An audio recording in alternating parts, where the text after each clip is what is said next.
Olá, bom dia, boa tarde, boa noite, boa madrugada. Para muitos ainda é madrugada, né? Não sei em qual momento você vai estar assistindo esse vídeo, que a gente está fazendo essa leitura deste livro, no Clube do Livro, criado a partir do grupo de Reiki, do envio de grupo de Reiki gratuito. E eu vou deixar na descrição desse vídeo como faz para participar do grupo, para estar aproveitando dessa energia maravilhosa. Para quem não me conhece, eu me chamo Débora Barros, sou terapeuta integrativa e energética e estou aqui para trazer essa leitura. Como eu falei ontem no outro vídeo, é desafiador para mim também, acordar o corpinho neste horário, né? Ativar a glândula do timo, conversar com o corpo, dizer que hoje vai ser um dia maravilhoso e assim será. Estou aqui com o meu cafezinho, pega seu café também e vem para essa leitura que é super gostosa. Esse livro, assim, estou gostando muito, né? Eu estou atrasada nessa leitura, você vai perceber nas descrições do vídeo que teve aí um atraso, né?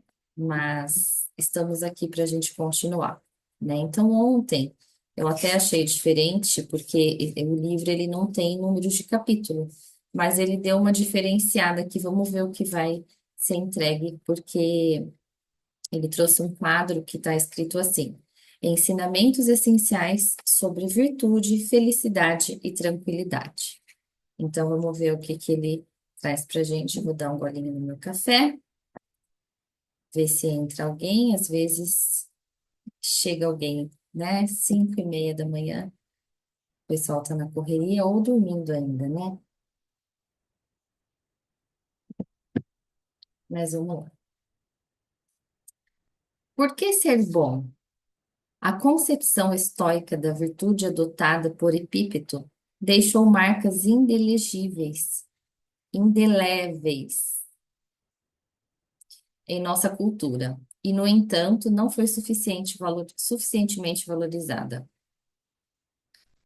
Descartes, Spinoza, Rousseau, Nietzsche e Marx e os fundadores da nação norte-americana são apenas alguns dos revolucionários e renovadores que devem muito ao pensamento ético do estoicismo.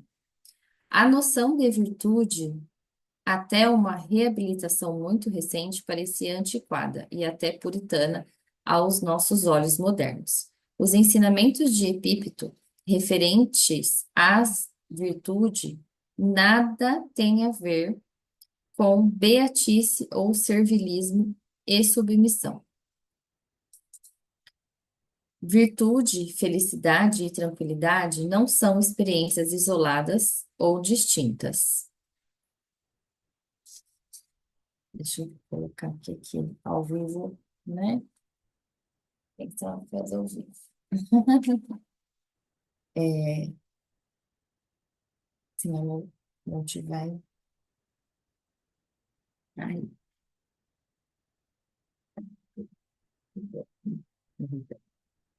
Então vamos lá. Os ensinamentos de Epíteto referentes à virtude não têm a ver com beatice ou servilismo e submissão. Virtude, felicidade e tranquilidade não são experiências isoladas ou distintas, mas estados estreitamente relacionados.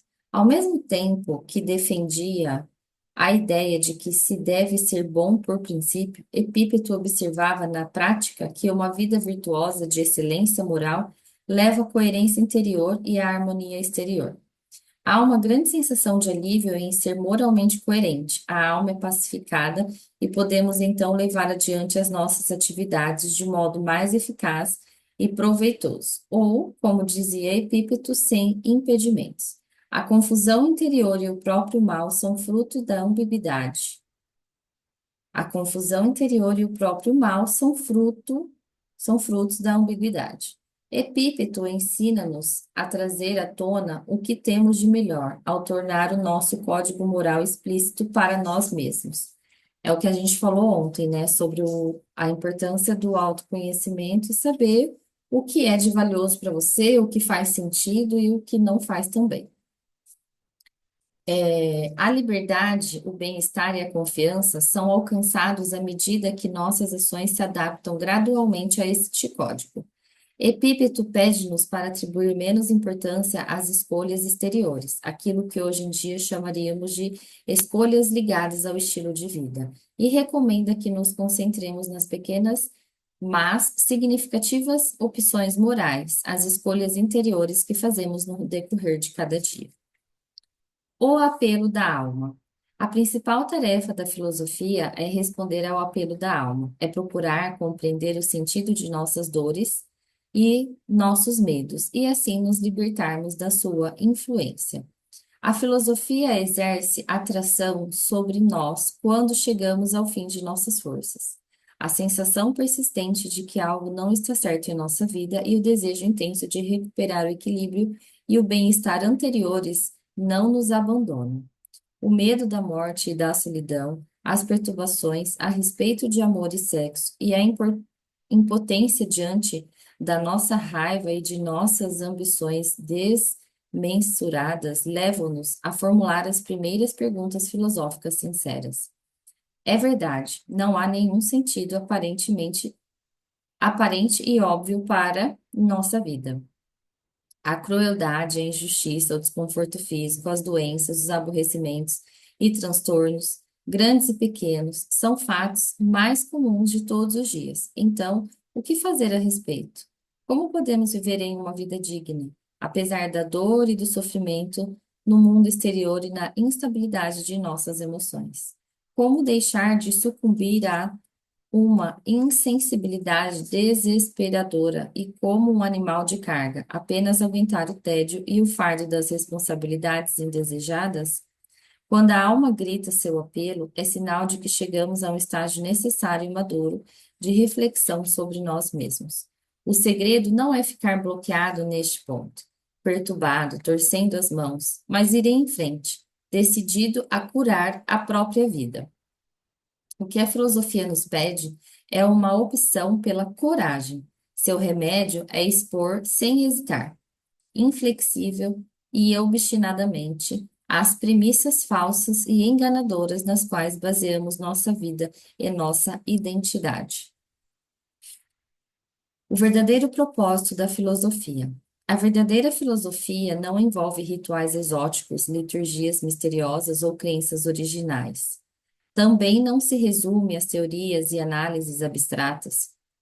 A verdadeira filosofia é, evidentemente, o amor à sabedoria. É a arte de viver bem a vida. Como tal, precisa ser resgatada dos gurus religiosos e filósofos profissionais para não se deixar explorar como um culto esotérico, ou um conjunto de técnicas intelectuais desconexas, ou um jogo de quebra-cabeça que sirva apenas para exibir a sua inteligência. A filosofia é destinada a todos e só é praticada de modo autêntico por aqueles que associam a ação no mundo, visando a uma vida melhor para todos. O propósito da filosofia é iluminar os caminhos da nossa alma, que foram contaminados por convicções infundadas, desejos descontrolados, preferências e opções de vidas questionáveis que não são dignos de nós.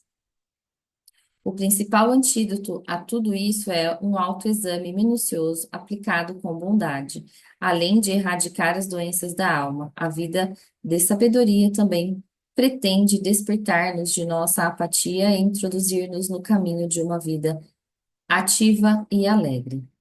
A habilidade no uso da lógica e do debate e o desenvolvimento da capacidade de definir as coisas em seus nomes certos são alguns dos instrumentos que a filosofia nos oferece para alcançar a clareza de visão e a tranquilidade interior que constituem a felicidade verdadeira.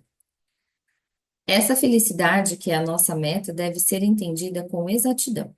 A felicidade costuma ser confundida com prazer ou lazer experimentados passivamente.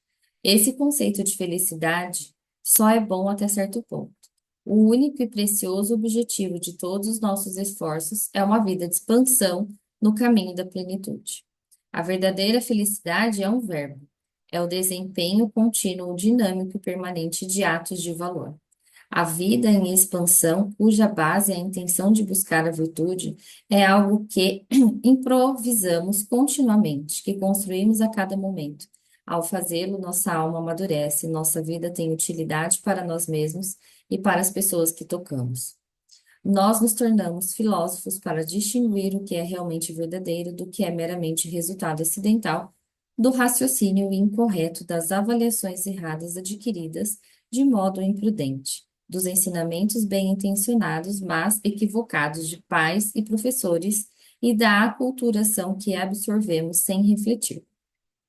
Para avaliar o sofrimento da alma, precisamos nos entregar a uma introspecção disciplinada na qual realizamos exercícios mentais para fortalecer a nossa capacidade de descobrir quais as convicções e os hábitos sadios e quais são prejudiciais causados pela negligência.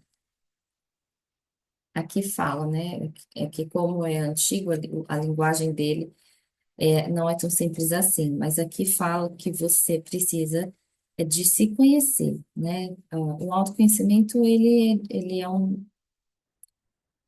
um direcionador, né, para cada um de nós. Então, às vezes, o que você vive é cheio de valor para você, enquanto que para o outro não é, ou às vezes você se percebe tendo uma vida que realmente não está sendo, não é aquilo que você gostaria. E aí vem o despertar, né? Então,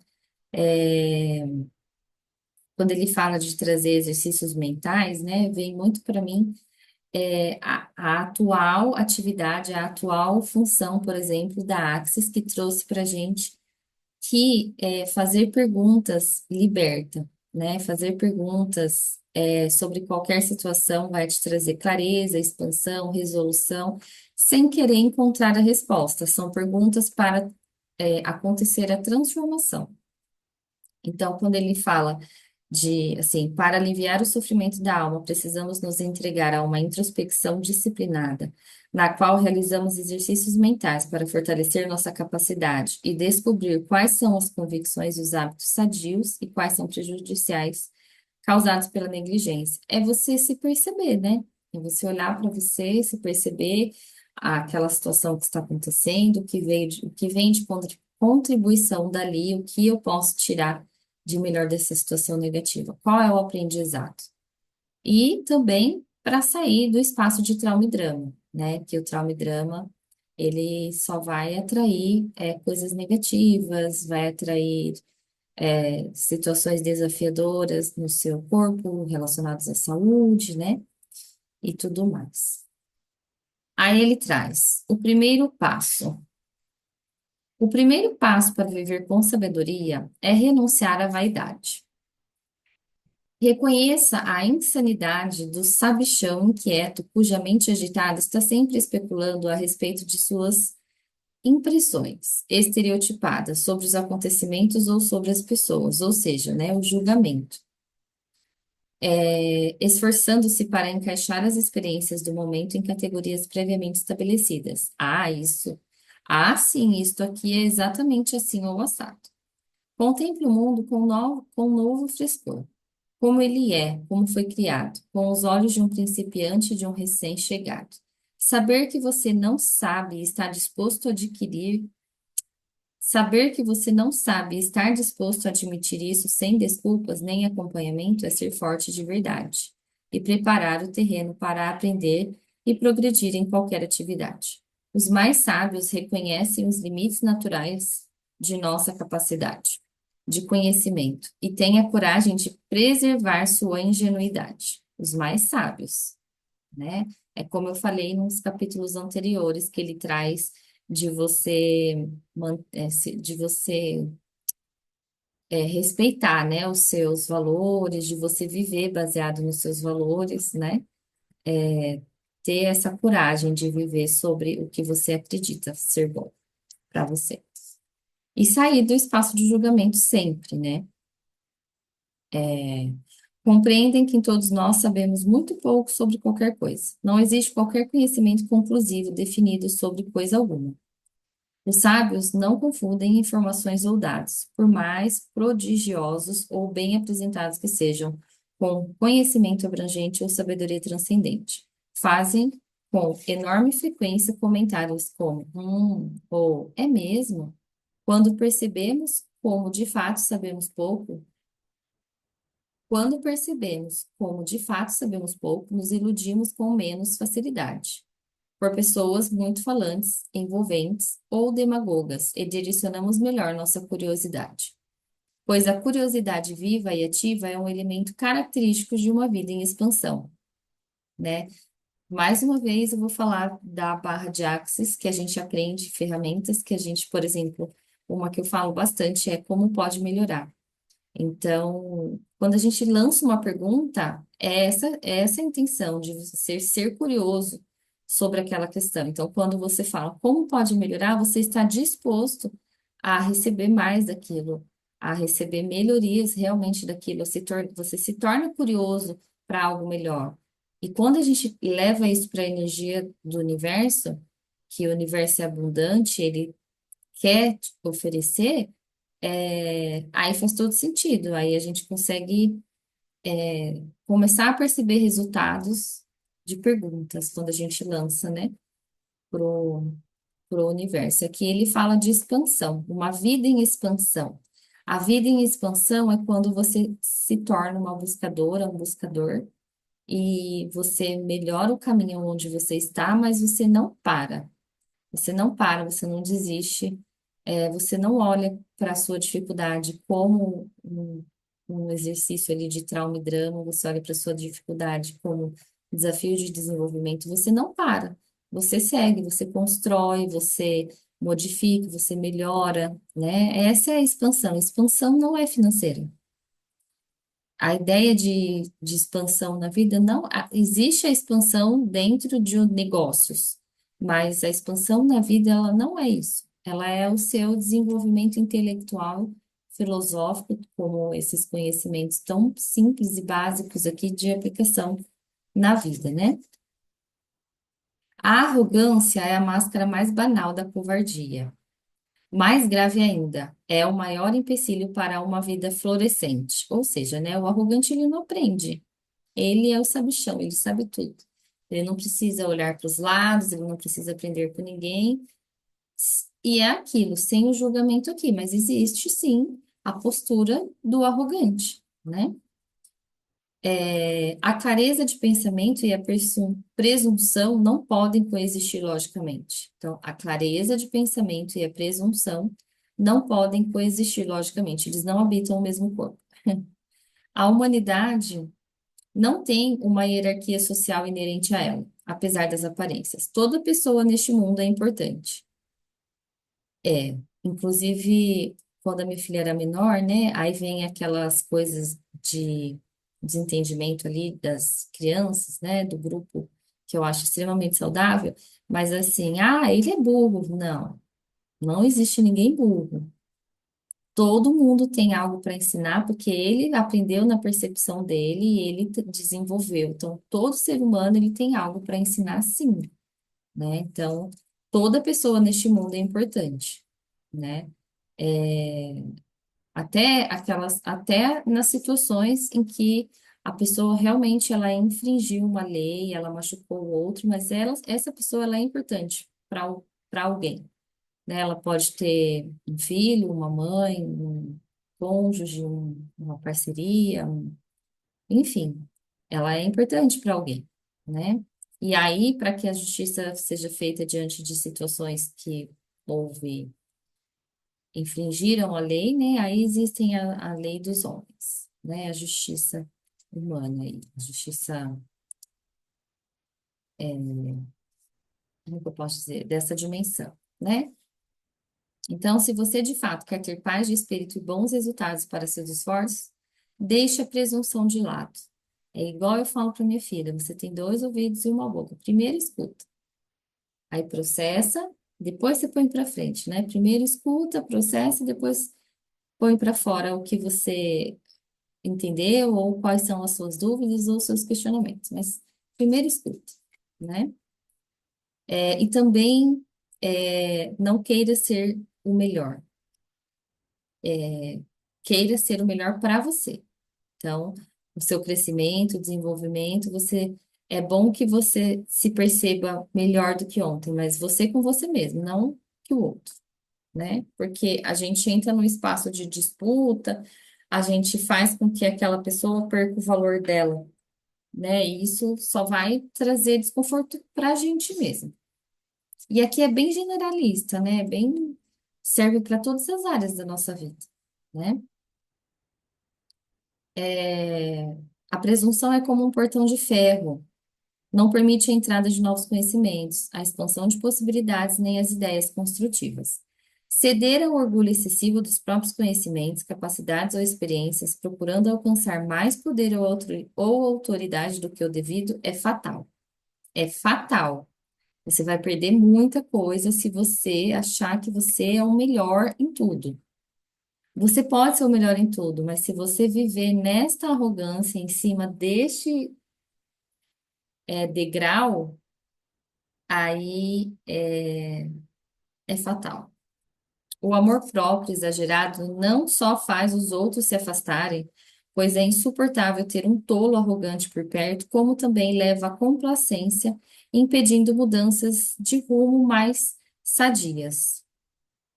A pessoa fica sempre girando em círculos pelos mesmos lugares conhecidos, cai sempre na mesma teia pegajosa. Nada de extraordinário ou prazeroso acontece. Pare de tagarelar como uma matraca. Observe o que está realmente acontecendo, não só o que você pensa estar acontecendo ou gostaria que estivesse acontecendo. Olhe e escute bem o que se passa à sua volta. Para fazer bem qualquer coisa, você precisa ter a humildade de tropeçar aqui e ali, de seguir seu faro, de se perder de vez em quando, de cometer erros elementares. Tenha a coragem de tentar realizar alguma tarefa, encarando a possibilidade de realizá-la mal. As vidas medíocres são marcadas pelo temor de não parecer capaz ao tentar algo novo. As vidas medíocres são marcadas pelo temor de não parecer capaz ao tentar algo novo, né? Então, quando a gente fala que aquela pessoa é medíocre, você consegue perceber o que é essa sinalização de que aquela pessoa é medíocre? Ela tem uma vida, ela não sai daquilo, ela tem uma vida que ela não arrisca, ela não tenta, ela segue a manada, né? Então, e aí muitas vezes, quando a gente vai seguir a manada, a gente traz, inclusive, sofrimentos. Por quê? Ela sempre seguiu a manada, só que aí, por exemplo, ela tem pai, mãe, pai e mãe casados, os irmãos casaram e ela não. Aí eu tô falando isso porque vem bastante para mim pessoas que têm essa dificuldade de entendimento, de percepção de que a vida dela não tem que ser comparada com o outro, mas ela sempre seguiu a manada. Então, como assim ela não fez o que o outro também fez? E muitas vezes nem é uma comparação, nem é uma energia de inveja, não é isso, é porque ela seguiu a manada. Então, as coisas têm que acontecer do outro tem que acontecer para ela também. O que acontece na vida do outro tem que acontecer para ela também. E isso também gera um sofrimento, porque a gente não pode ser manada, a gente não pode ser medíocre, a gente tem que sair, a gente tem que ser a gente mesmo. Por isso que aqui o conteúdo assim desse livro que eu mais percebo é que você seja você mesmo, que você siga as suas regras, que você siga os seus valores, que você se posicione, que o autoconhecimento é sempre bom, né? Como eu falei em um dos livros também, em uma das leituras, a gente é tanta coisa. Vocês sabem quantas coisas vocês são? Vocês sabem de onde vocês vieram, quem são seus avós, né? Qual é a história certinha dos seus pais, dos seus irmãos, qual é o anseio, os desejos, os medos de cada um. Eu tenho uma filha, né? E aí o ano passado, aconteceu isso. A gente foi visitar minha avó, que eu sou de Campinas, eu tô em Campinas e minha avó tá no Paraná. E aí chegou lá não, a gente estava lá e ela começou um papo com a minha avó. Sentaram na cama e minha avó tem 92 anos, a minha avó materna. E elas começaram a conversar, e do nada ela virou assim para minha avó: Bisa, você tinha sonhos? Você tinha sonhos, assim, vontade de realizar alguma coisa? E a minha avó, tadinha, ela não sabia nem o que responder. Ela falou, não. Mas assim, você percebe a curiosidade da criança, né? Para ela entender o lugar dela. Isso é muito importante, saber de onde você veio. E você, você sabe? Você sabe qual é o seu signo, seu ascendente, a sua lua, como que você rege, como que você reage, como que você ama, qual é o melhor tipo de relacionamento para você, qual é a sua linguagem do amor, se você tem uma, duas, três, quais são as suas, quais são as vantagens de ser você? O que você pode oferecer para o mundo, né? O que você tem a qual é a sua, quais são os seus desejos, anseios, medos, vontades, dificuldades, o que você gostaria de transformar? A gente vive com o nosso autoconhecimento para desdobrar o tempo todo. O que eu vou fazer nessa situação que me aconteceu agora? Qual é o melhor caminho? Qual é a melhor saída? O que vai ser bom para mim? Isso vai ser bom para mim, né? Como pode melhorar? Devo fazer isso? Então, a gente é muita coisa, né? Então, você é filho de fulano e cicrana, neto de fulano e cicrano, né? E mais, são quatro avós, né? E assim por diante. Por toda sistema que a gente tem todo, a gente vem, né, de uma linhagem. E a gente é muita coisa. Então, por exemplo, como eu falei, né? Você sabe qual é o seu signo, ascendente, lua, como você age, reage, qual é o seu número no enneagrama, quem é você no enneagrama? Você sabe o que é, né? Você sabe qual o direcionamento? Que carta do tarô te representa? Qual é o seu arquétipo, né? Qual é o seu desenho humano? Ixi, nós somos muita coisa. Então, quando a gente volta a nossa energia para a gente, para olhar por um cuidado, para uma descoberta, para se autoconhecer, a gente aprende muitas coisas diferenciadas na vida. Ao invés de você estar sentado na arrogância, achando que você é melhor que um, melhor que o outro, que você faz tudo certo, que todo mundo depende de você, e aí você sai desse espaço de peso. E aí você cresce, né? Você aprende, você se desenvolve. Quando a gente está na energia da soberba, a gente afasta também pessoas muito sinceras, pessoas muito verdadeiras. As pessoas sinceras e verdadeiras, elas não conseguem ficar ao lado de pessoas soberbas, pessoas folgadas, pessoas exibidas, pessoas presunçosas, né? Então, se perceba como você está nesse momento aí da sua vida. É, Então, falou, né? As vidas medíocres são marcadas pelo temor de não parecer capazes de tentar algo novo. Então, é aquilo, você vai seguindo. Ah, minha mãe foi assim, então vou fazer. Minha avó foi assim, vou fazer. Meus irmãos são assim, eu vou fazer, né? E fica sempre ali na mediocridade. As novas experiências servem para aprofundar nossa vida e promover o avanço para níveis de competências mais altos, e não para serem usadas pelos presunçosos como suporte de seus pontos de vista e conclusões previamente determinadas.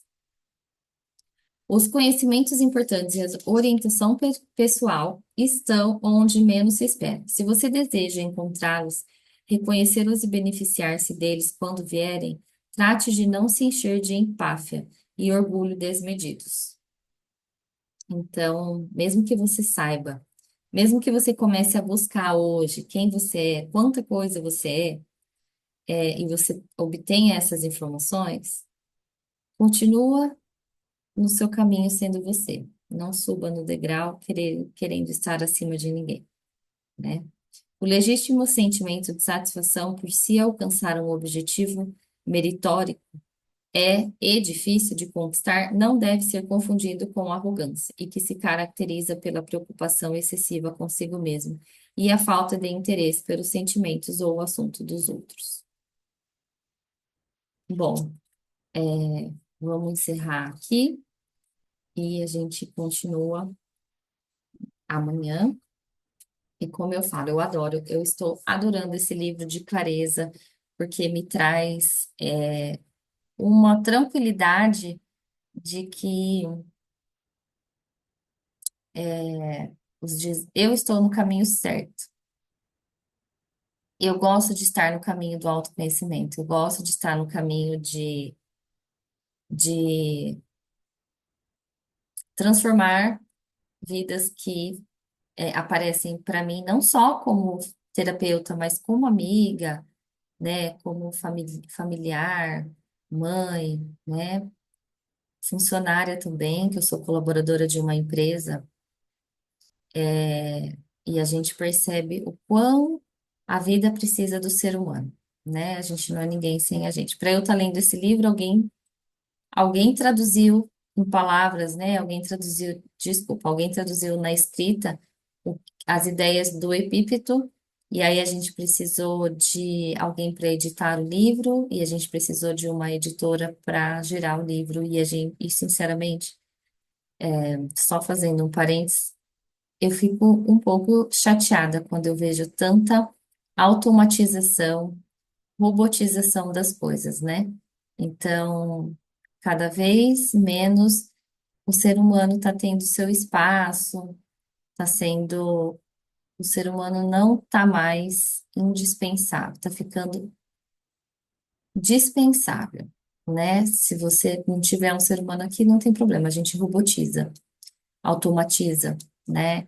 É importante, mas está tomando proporções não muito legais, mas não tem problema. Eu estou na minha descoberta. Há muitos anos atrás eu participei de um workshop, perguntaram para mim, lá no começo, quando eu comecei com meus estudos na terapia, a gente nunca para, mas lá quando eu comecei, perguntaram o que que eu era. E a primeira coisa que veio assim na minha fala foi: eu sou uma buscadora. Não, eu não fico buscando resposta. Como uma boa virginiana, não fico buscando resposta.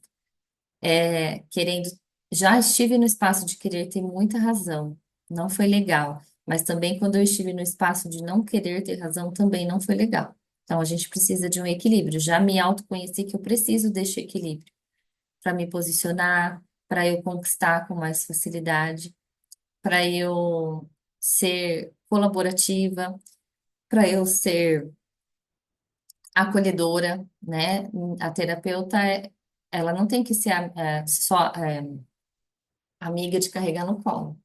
Mas é como eu falo, nós temos dois ouvidos, uma mente e depois a gente coloca para fora. Então, o acolhimento que eu digo é esse: acolher sem julgar, né?